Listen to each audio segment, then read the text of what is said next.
All right. Hey, everybody, it's Mike and Avenant here with another Mike's Minutes. Oh, boy, what another gorgeous day in the Carolinas. A little on the hot side, but it is still beautiful out there. And I'm working in between today's yard day, so I'm kind of getting in the video in between the different phases of the yard work taking place. But anyway, today I got a question for you, and that is, do you manage your most unhealthy habits? Ishmael, welcome. Hey, do we? Do we manage our most unhealthy habits? And I'm going to start with the ongoing quotes from Deanna Weiss. She says, real success is a holistic thing. And it isn't going to happen when you feel like crap all the time. It's unrealistic to assume you'll never have a glass of wine again. So rather than trying to eliminate everything that isn't perfectly healthy for you, identify your worst habits and work on those while allowing yourself other vices here and there. It's not about achieving perfection. It's just about facilitating your health so that you can get out of your own way.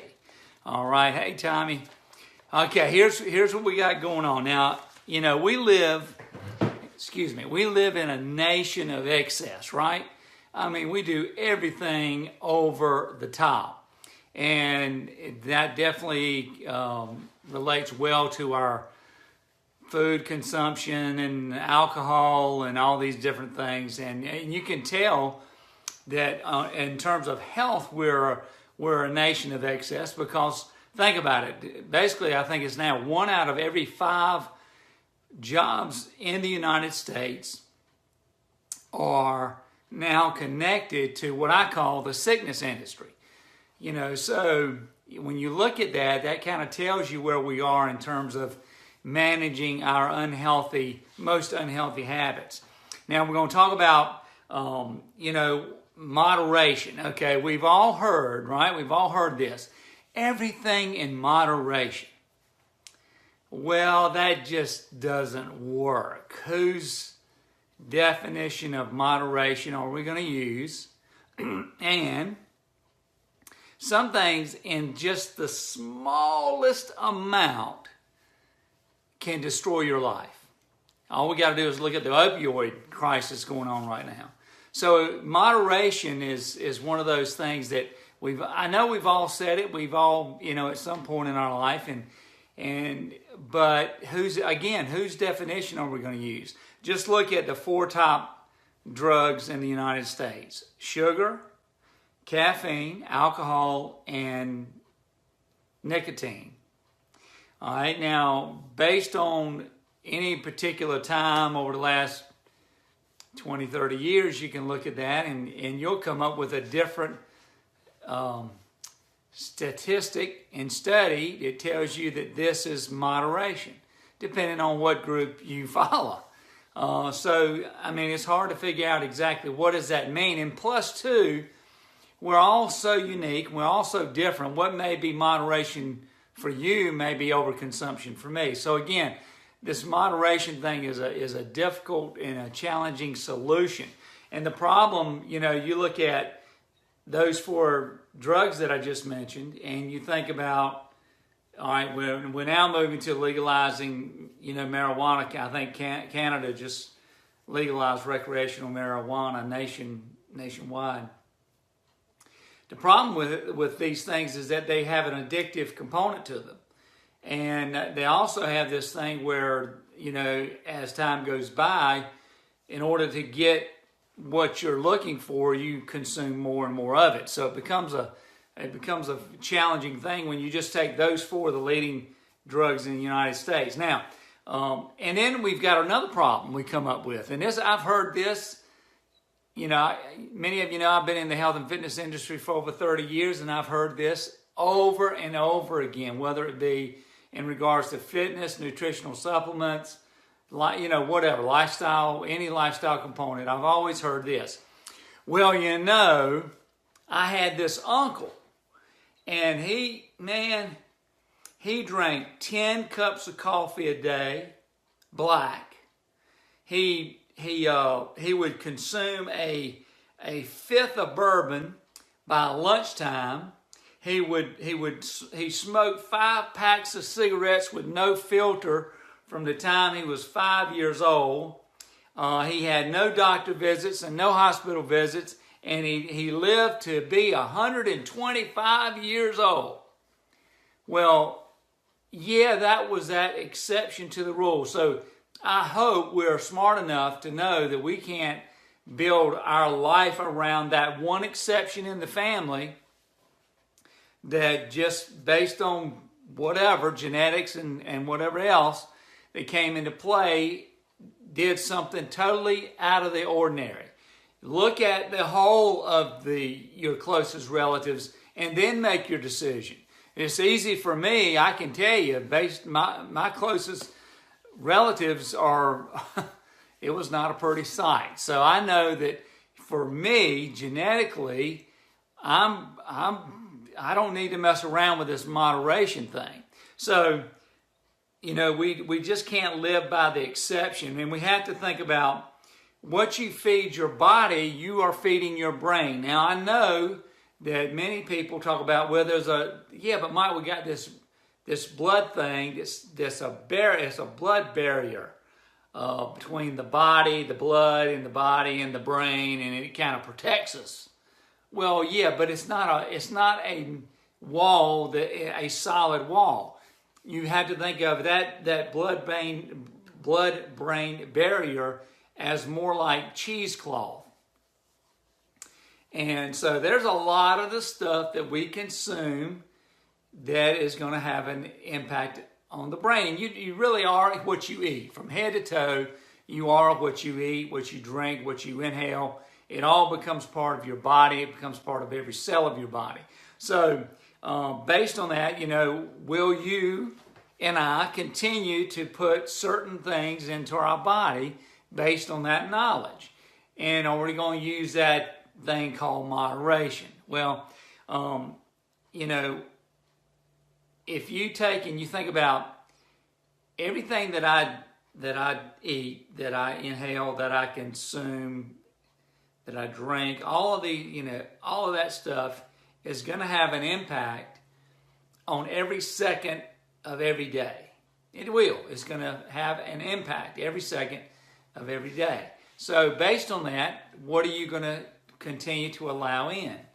We have to start making decisions. Now, one of the things because of this moderation thing, we need to get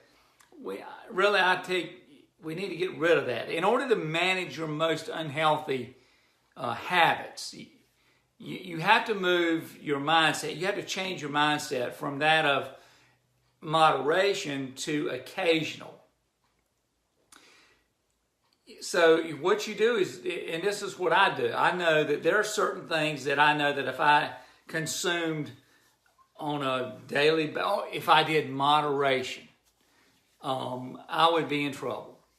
So what we do in our house is we talk about the occasion rather than we just pick it and say, okay, that we know this is something that we crave, this is something we want, this is something we enjoy, but we're not going to consume it daily. We're going to consume this product, this food, this drink, whatever it is, only on occasion.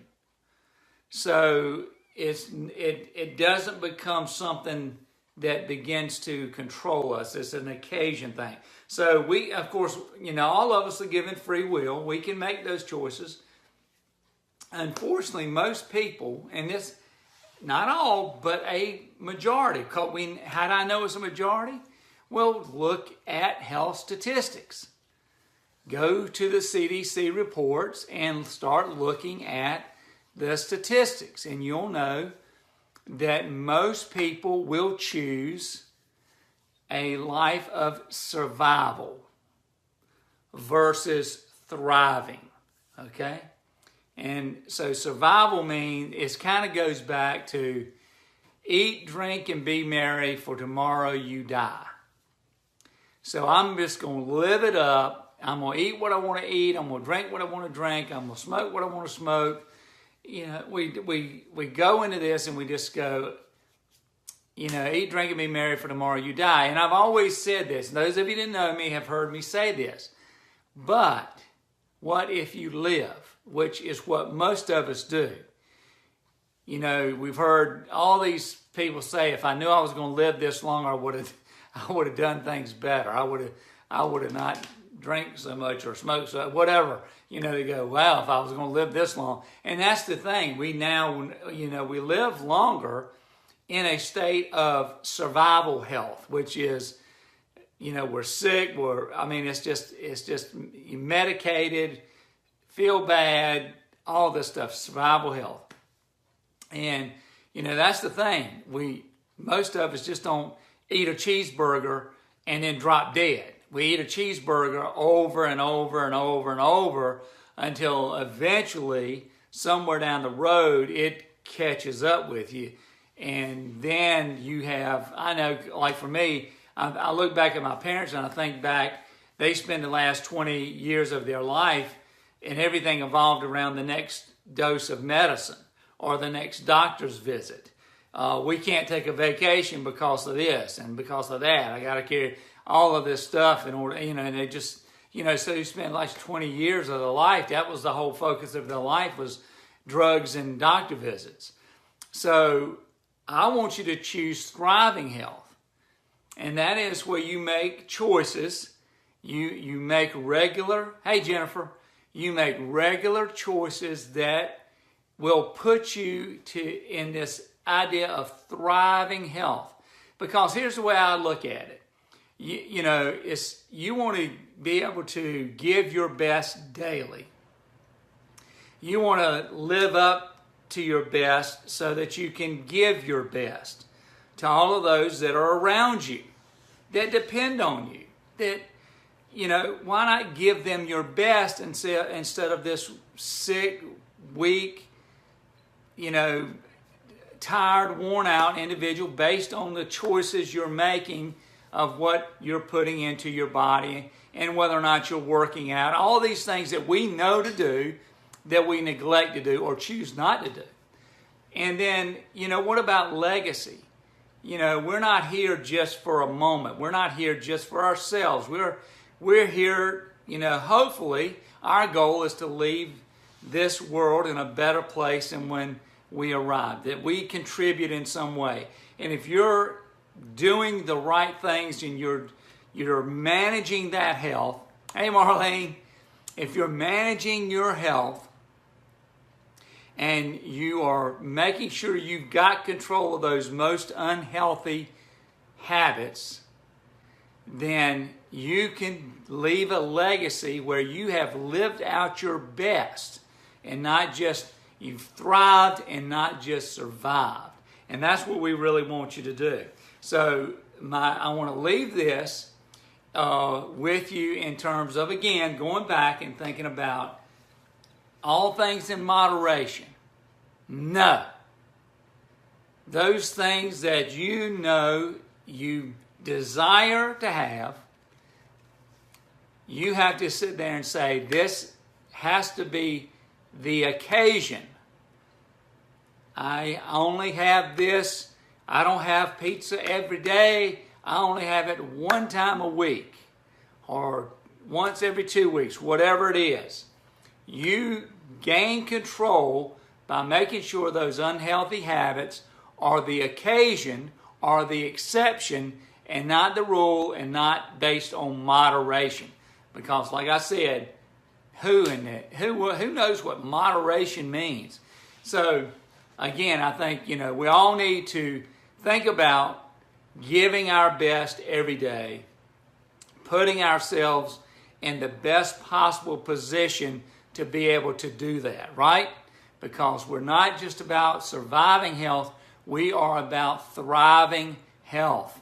We're about leaving this world having done all we could because we had adequate energy and enthusiasm and excitement in order to get those things done.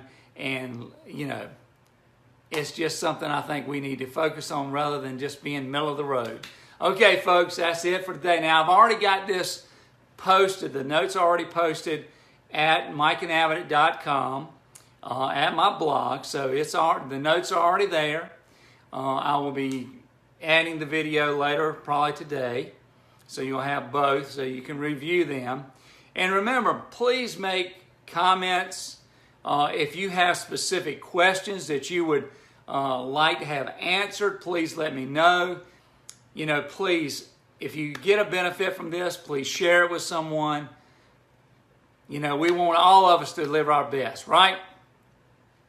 So, and then make sure if you're not on my email list, because I give some insider tips and stuff there, join my email list, get a newsletter, get some up-to-date email stuff coming right directly to you, and you'll stay on top of it with the insider information. Okay, gang, y'all have a great day. Thanks for joining. Talk to you again soon. Bye-bye.